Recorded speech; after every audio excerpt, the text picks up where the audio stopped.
Need to save time with typing? Let's set up dictation on your Mac. Start by going to the Apple menu in the top left. Select System Settings. From this menu, scroll down on the left-hand side until you see Keyboard. Scroll down to the Dictation section. You will want to turn this on and enable. From this menu, you can also choose the shortcut button you want to use for your dictation. It defaults to F5 or the microphone button, and for our sake, we will leave as is, but know that you can change that. It's that easy to set up. Now let's see it in action.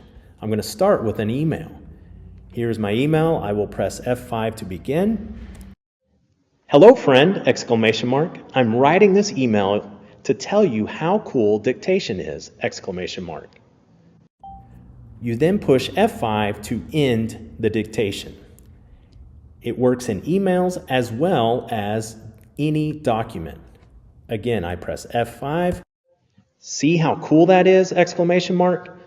Dictation is super easy to set up and use in your classroom.